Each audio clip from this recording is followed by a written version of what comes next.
नमस्कार दोस्तों, आज हम पर्यावरण विज्ञान का एक नया वीडियो लेकर के आपके सामने उपस्थित हुए हैं। इसमें टोटल 25 क्वेश्चंस होने वाले हैं। तो अब अपना राइट आंसर चूज करके हमें ये बताइए 25 क्वेश्चंस में आप कितना सही कर पा रहे हैं।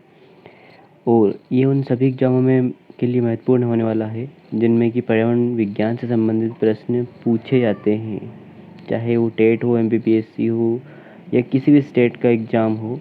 इसमें पर्यावरण विज्ञान के क्वेश्चन पूछे जाते हैं। तो लेट्स स्टार्ट। पहला क्वेश्चन हमारा होने वाला है, आप प्रतिदिन सांस के जरिए फेफड़ों में जो हवा भरते हैं उसमें अधिकतर होती है। ऑप्शन आपके सामने है, नाइट्रोजन, ऑक्सीजन, कार्बन डाइऑक्साइड या हाइड्रोजन। 4 ऑप्शन आपके सामने है, अपना आंसर चूज कीजिएगा। ओके, चलते हैं राइट आंसर पे। तो आपका आंसर हो जाएगा नाइट्रोजन, क्योंकि जो वायुमंडल है उसमें 78% सर्वाधिक मात्रा में नाइट्रोजन पाई जाती है। तो जो हवा के जरिए हम अंदर लेते हैं उसमें नाइट्रोजन सर्वाधिक होती है, क्योंकि ऑक्सीजन की मात्रा 21% है। नेक्स्ट क्वेश्चन, वैश्विक जलवायु परिवर्तन के सर्वोत्तम कंप्यूटर मॉडल के संकेत करते हैं कि अगले 50 वर्षों में सभी वर्षावन नष्ट हो जाएंगे, मौसम छोटे हो जाएंगे, या वैश्विक तापमान में 2 से 3 डिग्री सेल्सियस की वृद्धि हो जाएगी, या फिर सभी सूखाग्रस्त क्षेत्रों में बाढ़ आ जाएगी। वैश्विक जलवायु परिवर्तन के सर्वोत्तम कंप्यूटर मॉडल के संकेत क्या करते हैं जो अगले 50 वर्षों में होने वाला है। तो ये संकेत करते हैं, राइट आंसर आपका हो जाएगा वैश्विक जो तापमान है उसमें 2 से 3 डिग्री सेल्सियस की वृद्धि हो जाएगी। नेक्स्ट क्वेश्चन है, मोटापे का सर्वोत्तम समाधान है। समाधान पूछा गया है यहाँ पे, तो केवल तरल आहार, संतुलित आहार, या फिर व्यायाम, या फिर संतुलित आहार और व्यायाम दोनों। जी हाँ, मोटापे का सर्वोत्तम समाधान है, समाधान की बात कर रहे हैं। तो राइट आंसर आपका हो जाएगा संतुलित आहार और व्यायाम दोनों। अगर संतुलित आहार लेते रहेंगे, व्यायाम करते रहेंगे तो मोटापे से आपको निजात मिल जाएगी, समाधान हो जाएगा उसका। नेक्स्ट क्वेश्चन है हमारा, गाजर छिलने में आप जो अपशिष्ट निकालते हैं वह निम्नलिखित में से किस प्रकार के अपजल प्रदूषण का प्रतिनिधित्व करते हैं। मलबा और छोटे टुकड़े का, या फिर विलिट अजैविक पदार्थ का, या फिर संगठित और विलगित जैविक पदार्थ का। सॉरी, ये विलगित है सेकंड ऑप्शन में भी, या फिर कणीय जैविक पदार्थ का। जी हाँ, गाजर छिलने में आप जो अपशिष्ट निकालते हैं वह किस प्रकार का अपजल प्रदूषण है। तो राइट आंसर आपका हो जाएगा कणीय जैविक पदार्थ। नेक्स्ट क्वेश्चन है, रोग नियंत्रण केंद्र अनेक लोगों की नियुक्ति करता है जो महामारी विज्ञान का अध्ययन करते हैं। इन लोगों की रुचि किसमें हो सकती है। ऑप्शन है आपके सामने, नई संक्रामक रोगों की पहचान करने में, संक्रामक रोगों की रोकथाम में, संक्रामक रोगों का वैश्विक वितरण, संक्रामक रोगों की पहचान, विस्तार पर नज़र और उनकी रोकथाम। जी हाँ, रोग नियंत्रण केंद्र अनेक लोगों की नियुक्ति करता है जो महामारी विज्ञान का अध्ययन करते हैं। तो उन लोगों की रुचि किस में हो सकती है। देखिए, अभी जैसे कि कोविड-19 कोरोना महामारी जो चल रही है, तो इससे आप अंदाज़ा लगा सकते हैं। राइट आंसर आपका हो जाएगा संक्रामक रोगों की पहचान, विस्तार पर नज़र और उनकी रोकथाम, जो कि अभी फ़िलहाल कोविड-19 के संबंध में चल रहा है। उसकी पहचान की गई, भाई उसके लक्षण क्या क्या है, विस्तार वो कैसे फैल रहा है, और उसकी रोकथाम के लिए अभी जो दवाइयाँ हैं उनकी खोज लगातार जारी है। तो राइट आंसर आपको होने वाला है संक्रामक रोगों की पहचान, विस्तार पर नज़र और उनकी रोकथाम। नेक्स्ट क्वेश्चन हम लेते हैं, रसायन शास्त्र के प्रोफेसर ने छात्रों को चेताया कि अम्लों को कभी भी धातुओं के बर्तन में ना रखें, क्योंकि वे दर्शाते हैं, क्या दर्शाते हैं? वह दहनशीलता दर्शाते हैं, विषाक्तता दर्शाते हैं, अभिक्रियात्मकता दर्शाते हैं या जंगकारिता दर्शाते हैं। जी हाँ, रसायन शास्त्र के प्रोफेसर ने छात्रों को चेताया कि अम्लों को कभी भी धातुओं के बर्तनों में ना रखा जाए। तो राइट आंसर आपका हो जाएगा जंगकारिता दर्शाते हैं। नेक्स्ट क्वेश्चन हो जाएगा, जीवाश्म ईंधन का पूर्ण दहन और अपशिष्ट उत्पाद है। जीवाश्म ईंधन का पूर्ण दहन और अपशिष्ट उत्पाद है रेडान और कार्बन मोनोऑक्साइड, परिवर्तनशील जैविक यौगिक, सल्फ्यूरिक अम्ल और नाइट्रिक अम्ल, लास्ट हो जाएगा कार्बन डाइऑक्साइड और जल वाष्प। तो जीवाश्म ईंधन का पूर्ण दहन और अपशिष्ट उत्पाद क्या है? जीवाश्म ईंधन को जब जला दिया जाता है, पूर्ण दहन हो जाता है, तो वो राइट आंसर आपका हो जाएगा कार्बन डाइऑक्साइड और जल वाष्प। नेक्स्ट क्वेश्चन,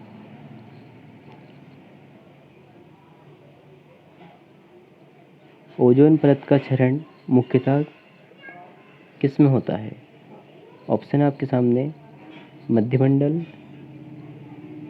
तापमंडल, समतापमंडल या क्षोभमंडल। तो ओजोन परत का क्षरण किस क्षेत्र में होता है, किस मंडल में होता है, ये आपको बताना है।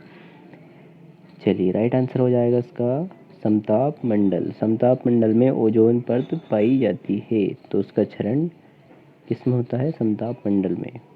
नेक्स्ट क्वेश्चन पे चलते हैं, एक पोषण स्तर से दूसरे पोषण स्तर में स्थानांतरण के दौरान ऊर्जा अपव्यय किसके अनुसार होता है? ताप गतिकी का प्रथम नियम, ताप गतिकी का द्वितीय नियम, ताप गतिकी का तृतीय नियम या इनमें से कोई नहीं। एक पोषण स्तर से दूसरे पोषण स्तर में स्थानांतरण के दौरान ऊर्जा का अपव्यय किसके अनुसार होता है? राइट आंसर आपका हो जाएगा ताप गतिकी का तृतीय नियम होता है ये। नेक्स्ट है, ज्ञात अथवा संभावित प्रजातियों में सर्वाधिक किसकी संख्या है? ज्ञात और संभावित प्रजातियों में सर्वाधिक संख्या किसकी है? जानवर की है, पौधे की है, फंगी की है या स्तनधारी की है? जहाँ जो ज्ञात है अथवा संभावित प्रजातियों में सर्वाधिक संख्या किसकी है? राइट आंसर आपका हो जाएगा जानवरों की सर्वाधिक संख्या है। नेक्स्ट क्वेश्चन, विश्व में जल का सर्वाधिक प्रयोग किसके लिए होता है? सिंचाई के लिए होता है, उद्योग के लिए होता है, मानव उपभोग के लिए होता है, धुलाई और शौचालय प्रयोग के लिए होता है? विश्व में जल का सर्वाधिक प्रयोग किसके लिए होता है? तो राइट आंसर आपका होने वाला है सिंचाई के लिए।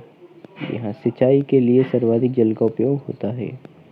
नेक्स्ट क्वेश्चन हमारा है, वैश्विक तापमान में वृद्धि का जल चक्र पर संभावित प्रभाव होगा? अधिक वर्षा, कम सूखा, कम चक्रवात या वर्तमान में जल की कमी से प्रभावित क्षेत्रों में अधिक कृषि उत्पादन। जो विश्व का तापमान है, अगर वो बढ़ जाता है तो जल चक्र जो होता है उस पर संभावित प्रभाव क्या होगा? तो राइट आंसर आपका होने वाला अधिक वर्षा। जी हाँ, तापमान अगर बढ़ेगा तो वर्षा में वृद्धि होगी। नेक्स्ट क्वेश्चन, दुनिया में अल्प पोषण और कुपोषण के मुख्य कारण हैं? तो शिक्षा का अभाव, गरीबी, भोजन का अल्प उत्पादन या भोजन के वैश्विक में समस्या। दुनिया में अल्प पोषण और कुपोषण के मुख्य कारण हैं, तो राइट आंसर आपका होने वाला है भोजन का अल्प उत्पादन। नेक्स्ट क्वेश्चन है, धूम कोहरे में मौजूद आंखों में जलन पैदा करने वाले सर्वाधिक शक्तिशाली तत्व हैं? नाइट्रस ऑक्साइड, ओजोन, PAN या सल्फर डाइऑक्साइड। तो धूम कोहरे में मौजूद आंखों में जलन पैदा करने वाला जो तत्व है वो है PaN। राइट आंसर आपका हो जाएगा। नेक्स्ट क्वेश्चन,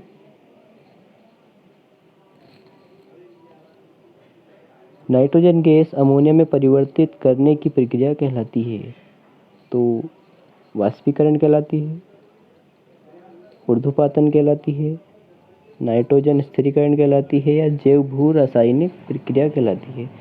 तो नाइट्रोजन गैस अमोनिया में परिवर्तित करने की जो प्रक्रिया है उसको हम बोलते हैं नाइट्रोजन स्थिरीकरण। नेक्स्ट क्वेश्चन, किसी तालाब अथवा जलीय पारिस्थितिक तंत्र में मौजूद बायोमास क्षेत्र विशेष के समस्त जीव के पिरामिड की आकृति होती है। विपरीत क्रम होती है, सीधी होती है, रैखिक होती है या अनिश्चित होती है। किसी तालाब अथवा जलीय पारिस्थितिक तंत्र में मौजूद बायोमास क्षेत्र विशेष के समस्त जीव के पिरामिड की आकृति कैसी होती है? तो रैखिक होती है। नेक्स्ट क्वेश्चन, जी अपना राइट आंसर जल्दी चूज करके आप रखें। गर्मियों में किसी गर्म दिन के शहर के एक विशाल पार्क में घूमते हुए आप कोई शीतल विश्राम स्थल खोजते हैं और एक वृक्ष के नीचे एक विशाल चट्टान पर बैठ जाते हैं जो किसी धारा के साथ किनारे पर है। आपने जो खोजा और पाया है वह किसका उदाहरण है? सूक्ष्म जलवायु, बायोम, स्थलाकृति या फिर जनसंख्या। गर्मी के दिनों में शहर के एक विशाल पार्क में घूमते हुए आप शीतल विश्राम स्थल खोजते हैं, वृक्ष के नीचे एक विशाल चट्टान पर बैठ जाते हैं जो कि धारा के साथ किनारे पर है। तो आपने जो खोजा और पाया वो किसका उदाहरण है? जी हाँ, राइट आंसर आपका हो जाएगा सूक्ष्म जलवायु। नेक्स्ट क्वेश्चन, जब कोई वाहन तेज धूप में शीशे चढ़े होने के कारण गर्म हो जाता है तो वह वाहन के शीशे किसकी भांति कार्य करते हैं?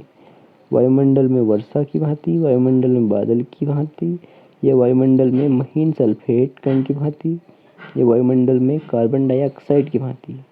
जी हाँ, जब कोई वाहन तेज धूप में शीशे चढ़े होने के कारण गर्म हो जाता है तो वह वाहन के शीशे किसकी भांति कार्य करते हैं? राइट आंसर आपका हो जाएगा वायुमंडल में कार्बन डाइऑक्साइड की भांति कार्य करते हैं। नेक्स्ट क्वेश्चन हो जाएगा आपका, जब आप सांस छोड़ते हैं तो आप सांस में अधिकतर होती है, आपके सांस में अधिकतर क्या होती है? कार्बन डाइऑक्साइड,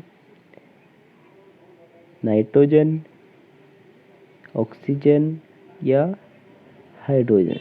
जी वीडियो के स्टार्टिंग में ही हमने एक क्वेश्चन लिया था, लगभग इसी तरह का क्वेश्चन था। तो कॉन्सेप्ट अगर क्लियर होगा तो ये आपका आंसर भी सही होगा। राइट आंसर हो जाएगा नाइट्रोजन। जी हाँ, नाइट्रोजन ज़्यादा लेंगे तो नाइट्रोजन ही ज़्यादा छोड़ेंगे। नेक्स्ट क्वेश्चन, दुनिया भर में सबसे सस्ता मांस कहाँ मिलने की संभावना है? संभावना कहाँ है? तो यूरोप व उत्तरी अमेरिका में, एशिया में, अफ्रीका में या मध्य अमेरिका में।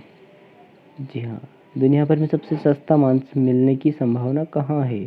तो यूरोप व उत्तरी अमेरिका में। नेक्स्ट क्वेश्चन, किस बायोम में स्थायी रूप से अत्यधिक ठंड होती है? टुंड्रा, शीतोष्ण वन, रेगिस्तान या शंकु वन। किस बायोम में स्थायी रूप से अत्यधिक ठंड होती है? तो राइट आंसर आपका हो जाएगा टुंड्रा। नेक्स्ट क्वेश्चन, निम्नलिखित में से कौन हृदय रोग, उच्च रक्तचाप और मधुमेह से संबंधित है? जी हाँ, हृदय रोग, उच्च रक्तचाप, मधुमेह से संबंधित क्या है? कुपोषण, अल्प खुराक, अति खुराक या कुपोषण और अल्प खुराक। इन बीमारियों से संबंधित क्या है? तो राइट आंसर आपका हो जाएगा अल्प खुराक। नेक्स्ट क्वेश्चन हो जाएगा आपका, मानव की किस गतिविधि से दुनिया भर में जैव विविधता में कमी आई है?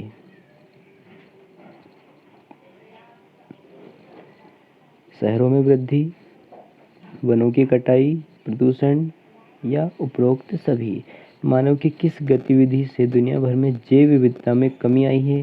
जी हाँ, जैसे कि ऑप्शन से क्लियर हो रहा है, उपरोक्त सभी आपका राइट आंसर हो जाएगा। वनों की कटाई, शहरों में वृद्धि, प्रदूषण, इन सभी के कारण जैव विविधता में कमी आई है। नेक्स्ट क्वेश्चन है, निम्नलिखित में से भारत में रामसर स्थल है। जी हाँ, रामसर स्थल का पूछा गया है। तो सांभर झील, डल झील, अंशुपक्षी झील, डिमना। रामसर झील पूछा गया है और ये जो आपका लिखा हुआ है अंशुपाक्षी लिखा हुआ है जी, अंशुपाक्षी झील। तो आपका राइट आंसर भी समझ गए होंगे आप, अंशुपाक्षी झील। नेक्स्ट क्वेश्चन, निम्नलिखित में से किस उत्पादन में अधिकतम कैंसर जन्य होते हैं? जी हाँ, कैंसर के अधिकतम जो जन्य हैं वो किस में होते हैं? गाढ़ा वनीला मिल्क शेक, समोसा, तंबाकू सेवन या भारत में अधिकतर शहरों से नल जल। तो कैंसर जनित जो कारण है वो सबसे ज़्यादा होंगे आपके तंबाकू के सेवन में। देखा होगा तंबाकू संबंधित जो भी प्रोडक्ट होते हैं उन पे लगभग 85% के समथिंग चेतावनी लिखी रहती है, बावजूद